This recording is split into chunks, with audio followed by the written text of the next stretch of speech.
Could you imagine putting a few years in at the workplace and then an untrained 18-year-old with no work experience is hired in receiving nearly the same wages that you are? In January 2021, legislators introduced the Raise the Wage Act of 2021, which would increase federal minimum wage from $7.25 an hour to $15 an hour.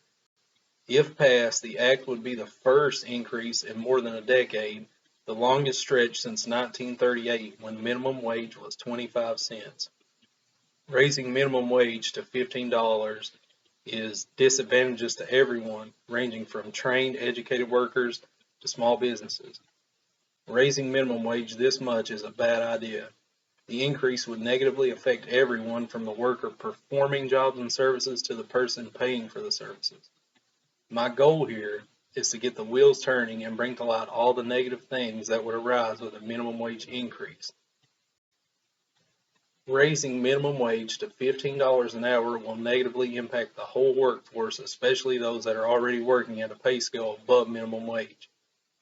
After a wage increase, minimum wage jobs such as fast food jobs will be paying what people who have been trained and have experience in a field are being paid, which is unfair to that person who has put their time in.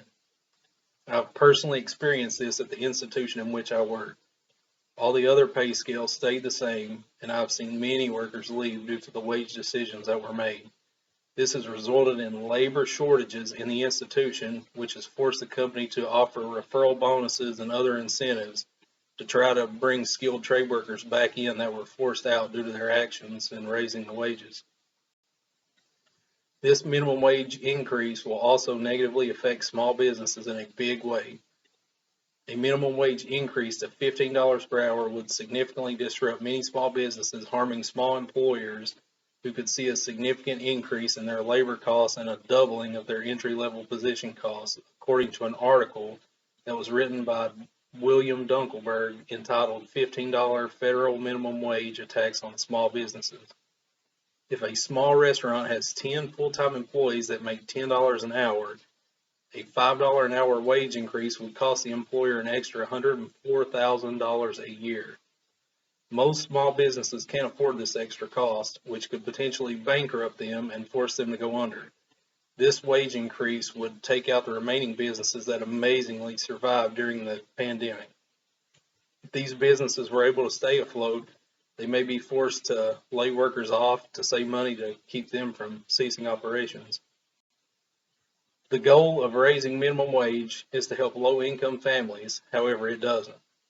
According to the article, 4 reasons why countries should not raise the minimum wage, the author states that supporters of the minimum wage increase claim that it will help low-income families and those below the poverty line. However, the reality is far from it because most minimum wage earners live in households with other incomes. This means that most minimum wage earners are teenagers who live at home, college students who study and work at the same time, or retirees who supplement their Social Security income. The author says that raising minimum wage doesn't actually help low-income families, as most minimum wage earners already have other incomes to live on, and ultimately burdens them with higher prices. The negative impacts of raising minimum wage to $15 an hour outweigh the positive impacts by a long shot. The negative impacts I spoke of earlier would contribute to an overall impact on the economy as a whole. Higher wages force the cost of living and the cost of goods and services to go up. This would include everything from fuel to groceries to child care, everything. We're already seeing hikes in these products and services, and this would raise them through the roof. It's completely unfair to someone who has completed schooling, training, and years of apprenticeships, such as an electrician in certain areas like Eastern Kentucky, for example, to be paid the same money as someone who is working in a fast food setting. Yes, employers may adjust pay scales for employees that work at higher level jobs to make pay scales fair, but this could take an extended amount of time. It has been over 2 years and my employer has yet to raise the pay scale across the whole company as was done for those working minimum wage jobs. Nearly 3/4 of the U.S.-based economists oppose a federal minimum wage of $15 an hour due to all the negative impacts it would have on the U.S. economy. Raising the minimum wage this much is a bad idea. Increasing federal minimum wage to $15 an hour would negatively affect everyone from the worker performing jobs and services to the person paying for the services. It's just a bad idea. Hopefully I've provided you with adequate information to persuade you to have similar views that I do and oppose the federal minimum wage hike.